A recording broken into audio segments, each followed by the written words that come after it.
تفہیم القرآن، روزانہ ایک رکوع، ترجمہ و تفسیر کے ساتھ قرآن کو سمجھیں۔ سبسکرائب کریں اور جڑے رہیں۔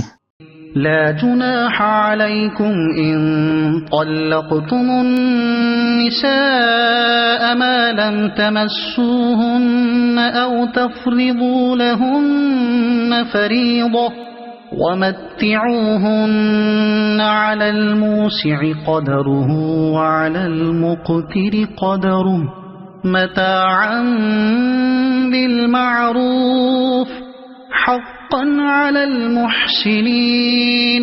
تم پر کچھ گناہ نہیں اگر اپنی عورتوں کو طلاق دے دو قبل اس کے کہ ہاتھ لگانے کی نوبت آئے یا مہر مقرر ہو۔ اس صورت میں انہیں کچھ نہ کچھ دینا ضرور چاہیے۔ خوشحال آدمی اپنی مقدرت کے مطابق اور غریب اپنی مقدرت کے مطابق معروف طریقے سے دے، یہ حق ہے نیک آدمیوں پر۔ اس صورت میں انہیں کچھ نہ کچھ دینا ضرور چاہیے۔ اس طرح رشتہ جوڑنے کے بعد توڑ دینے سے بہرحال عورت کو کچھ نہ کچھ نقصان تو پہنچتا ہی ہے، اس لیے اللہ نے حکم دیا کہ حسب مقدرت اس کی تلافی کرو۔ وَإِن طَلَّقْتُمُوهُنَّ مِن قَبْلِ أَن تَمَسُّوهُنَّ وَقَدْ فَرَضْتُمْ لَهُنَّ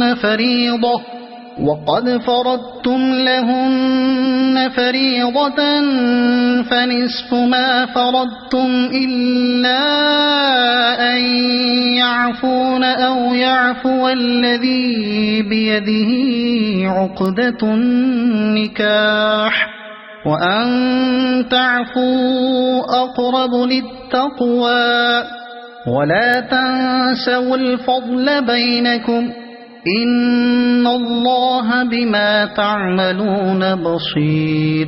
اور اگر تم نے ہاتھ لگانے سے پہلے طلاق دی ہو لیکن مہر مقرر کیا جا چکا ہو تو اس صورت میں نصف مہر دینا ہوگا۔ یہ اور بات ہے کہ عورت نرمی برتے اور مہر نہ لے، یا وہ مرد جس کے اختیار میں عقد نکاح ہے نرمی سے کام لے اور پورا مہر دے دے۔ اور تم یعنی مرد نرمی سے کام لو تو یہ تقوی سے زیادہ مناسبت رکھتا ہے۔ آپس کے معاملات میں فیاضی کو نہ بھولو، تمہارے اعمال کو اللہ دیکھ رہا ہے۔ آپس کے معاملات میں فیاضی کو نہ بھولو، یعنی انسانی تعلقات کی بہتری و خوشگواری کے لیے لوگوں کا باہم فیاضانہ برتاؤ کرنا ضروری ہے۔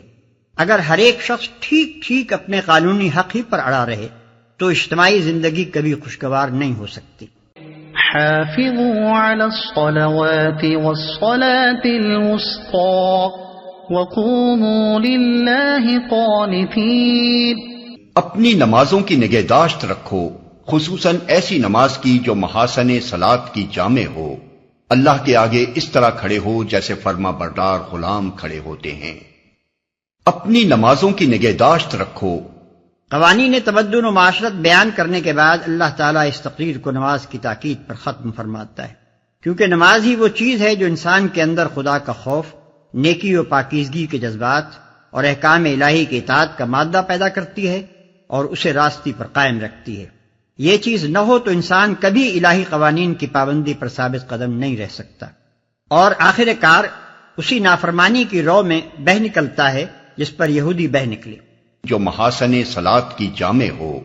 اصل میں لفظ صلاۃ الوسطیٰ استعمال ہوا ہے، اس سے مراد بعض مفسرین نے صبح کی نماز لی ہے، بعض نے ظہر، بعض نے مغرب اور بعض نے عشاء، لیکن ان میں سے کوئی قول بھی نبی صلی اللہ علیہ وسلم سے منقول نہیں ہے، صرف اہل تعویل کا استنباط ہے۔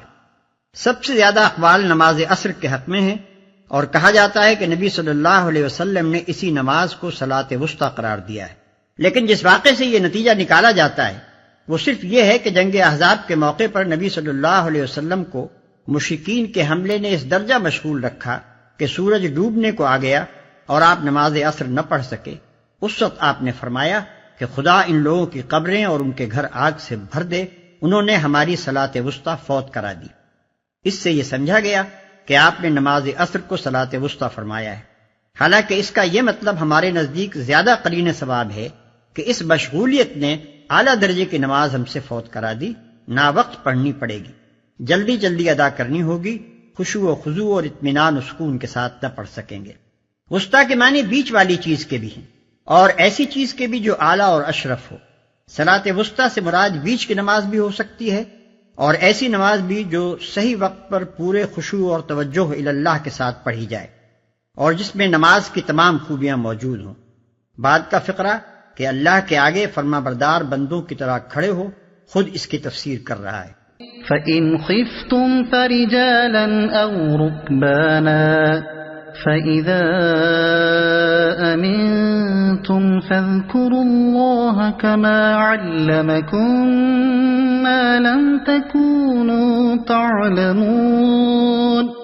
بدامنی کی حالت ہو تو خواہ پیدل ہو خواہ سوار، جس طرح ممکن ہو نماز پڑھو، اور جب امن میسر آ جائے تو اللہ کو اس طریقے سے یاد کرو جو اس نے تمہیں سکھا دیا ہے جس سے تم پہلے ناواقف تھے۔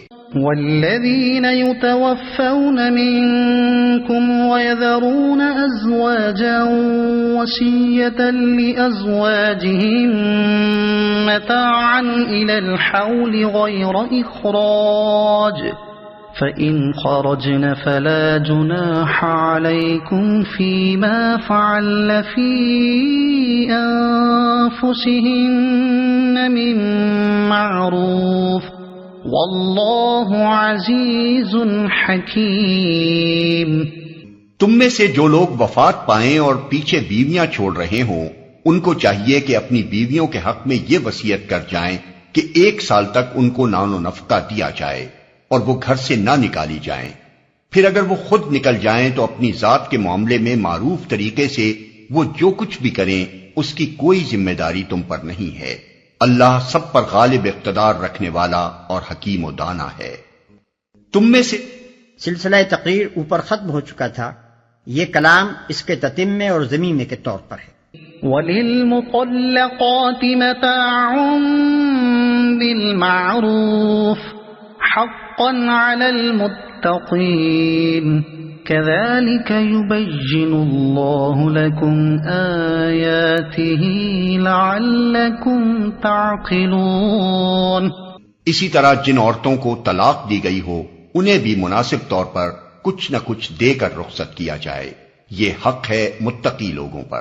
اس طرح اللہ اپنے احکام تمہیں صاف صاف بتاتا ہے۔ امید ہے کہ تم سمجھ بوجھ کر کام کرو گے۔ اگر آپ کو یہ ویڈیو پسند آئی ہو تو اسے لائک کریں، دوسروں تک پہنچانے کے لیے شیئر کریں، اور مزید ایسی ہی معلوماتی ویڈیوز کے لیے ہمارے چینل عبد المالک ہاشمی کو سبسکرائب ضرور کریں۔